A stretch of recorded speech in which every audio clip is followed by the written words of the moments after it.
Rascal here. And Mama, welcome to our podcast. Today we're covering an older DC Comics animated movie, Justice League Doom. Vandal Savage recruits some of the Justice League's greatest enemies to work together by exploiting their greatest weaknesses and take down the League once and for all. But before we start, be sure to like, subscribe, and click the notification bell to get updates of future podcasts and World of Paws videos. Yes, because you want to hear about Vandal Savage no matter what era he's in. Right? So this one we had actually seen before, about around the time it first came out, but it had been a very long time since we had seen it. And I got it as a Christmas gift in 2019. So we finally ended up watching it way later, and it was like, oh, we did see this, but didn't remember what was all the details and stuff until we were actually watching it. Yes, and it was just as great as the first time that we watched it. After we realized and remembered, it was like, okay, let's finish it anyway, because it's a really good DC animated movie. Right. It's made the way they don't make them anymore. Right, especially since they just ended the DC animated universe. Right. So for here, they have most of the returning cast from the Justice League animated series. Kevin Conroy. Right, as Batman. You had Tim Daly as Superman. Nathan Fillion as Green Lantern, and Martian Manhunter, our favorite version, voiced by Carl Lumley. Susan Eisenberg as Wonder Woman. Michael Rosenbaum as the Flash. Bumper Robinson as Cyborg, which, no, that's not Teen Titans, but still, that's a good idea anyway. Well, for some reason, they keep having various people doing Cyborg. They have, it's with Bumper Robinson, Zeno Robinson, Shamara Moore, Carrie Payton. Right. It's like they can't get a feel for whom they want to do it. Right. But so far, it looks like the most iconic one is Carrie Payton because of Titan. Absolutely. And then you also have Olivia DeBelle, who will star Sapphire. Carlos Alazarki as Bane. Yeah, who we didn't need. Right. Great Griffin as Lois Lane. And Olivia... Wait, I already said that. Olivia DeBelle. Yeah, Alexa Stilsoff as Mirror Master. Yeah, so they had quite a few... And Vandal Savage was voiced by Phil Morris, which was a real big surprise. Yeah, because, you know, for a lot of the animated movies now, they don't have a lot of stars, if you think about it. I guess they want to say them for the blockbuster movies, but back when they were just spitting out a bunch of anime movies based off of story arcs or limited series, they had a lot of stars in there, whether they were voice acting stars or they were TV stars, and rarely they were movie stars. Like sometimes we have Ed Asner on there as Granny Goodness. Santa Claus! Right? So it was great hearing all these people again, whether you watched the Justice League series or you like them in their other roles. Yes. And this one was a really great short movie because, you know, you have all these scenarios of what if so-and-so would roll, what if this happened? And in Doom, the worst case scenarios for every Justice League member were brought to fruition, although the things that they didn't go rogue, but the circumstances brought about the protocols being put into action. Right. And as you watch, you're kind of like, how are they taking them down so fast? How are they hitting them where it hurts and taking them down so easily? Like, you know, Superman, the kryptonite, and certain things you know about them, but there are other ones where it was just intent to physically stop them for good. It wasn't like a temporary thing to defeat them and you'll fight them again. It was something that was permanent. Right.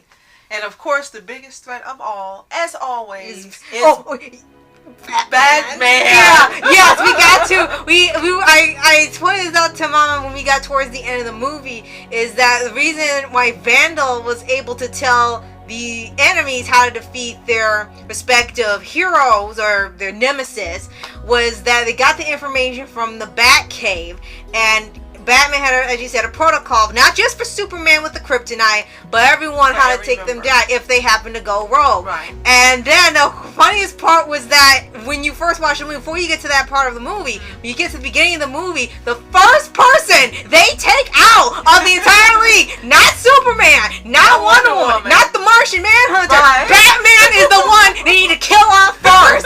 They got Bane just to take him out first, so you go after anybody else, take out Batman. I thought that was just hilarious. Like, of all the people and the powers and the lantern, no, Batman, take him out. The biggest threat Anytime, all time. My bets are on Batman every single time. I thought that was hilarious. Even Vandal Savage to take him out first. Right. It's not like they did in a specific order. They deliberately put Batman first to take out, and then you saw each one starting to get defeated. Right. And he had really studied everyone to know exactly what their weaknesses were. As you said, Kryptonite was obvious. But Wonder Woman, her weakness was a surprise because you didn't think she had any. But Batman had learned what it was. Right. And Martian Manhunter, the same thing. Right. And Cyborgs was pretty obvious too. Right. It's just they didn't put anything on him because he wasn't a Justice League member, so he was. But now safe. Batman knows, so he'll be put into the lineup as well. Right. So he learned his weakness as this went on, and Batman's definitely gonna make a note of it. Right.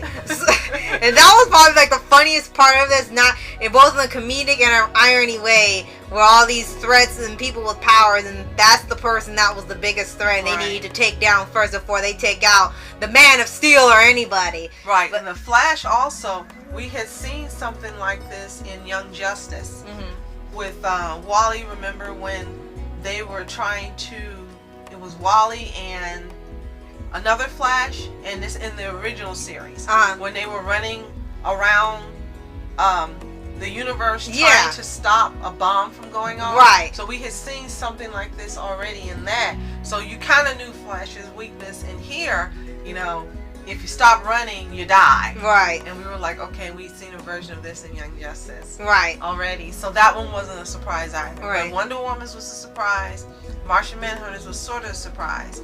But the biggest surprise of all was definitely Batman. Right. And that was pretty much the whole movie. They didn't have a very long, lengthy arc or story. Like I said, it was based off an existing comic story already. It's just that the way they had it here, it seemed like some special episode, not in terms of its length, but in terms of the storyline. And we forgot Green Lantern. His was a surprise also. Right. Because it was something so simple and emotional that you wouldn't think that he'd break down from it, but he did. So that one definitely was a surprise because you thought it'd be, destroying his ring or something, but no. Right. Now the chances that you haven't seen this are slim to none, but just in case, we won't spoil what each member's weakness is. Right. We only mentioned a few, like the obvious, like for Superman's weakness and stuff. Right. But yeah, definitely you want to watch it if you haven't already when it first came out or years later, because it's definitely a really great movie.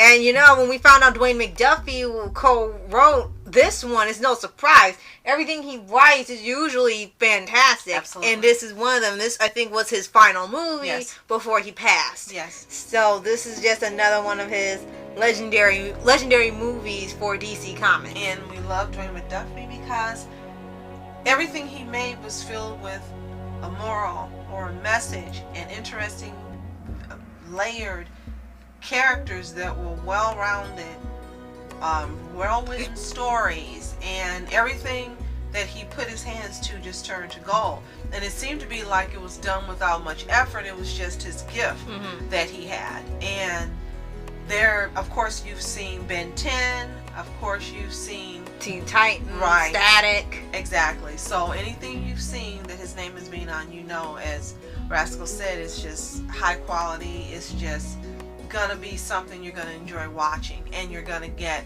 something from it as well. Not just entertainment, but also a message that's important. Right. Whether it's one you already know or something you may be enlightened to that you said, hey, I never thought about it that way. Right. So definitely let us know if you've seen Justice League Doom, and let us know what you thought. Did you think it was a really great movie, or did you kind of see something similar happen in another DC movie, or maybe in the Justice League series? Right, and let us know which weakness surprised you most of your favorite superhero. And we want to tell you one fun fact is that in the original comic book that this movie was adapted from, Kyle Rayner was the Green Lantern and not Hal Jordan. Right, because he became Parallax. I know he was like a temporary villain. So in here they just kind of switched it because the storyline wasn't released until like years later. So they kind of switched it out. I really wish they would put John Stewart in more of these movies. Right. In any of these movies, I wish they would put him in because he's our favorite Lantern. Yes. So, be sure to like, subscribe, and click the notification bell to get updates on future podcasts and World of Paws videos. And be sure to let us know what you think of this and other DC animated movies, because we love hearing your comments. Yes. So, thank you so much for watching. I'm Ask Entertainment. And I'm Mom Entertainment. Have a fantastic day. Peace. And reporters sitting flashing lights, trying to walk around, man, who the hell are you? What you wanna do? Well, man, it's on you. Man, it's on you. With her in my dreams, she was my queen. A castle in the mountaintops, rivers and streams. Plucking sunlight from the sky in my pocket.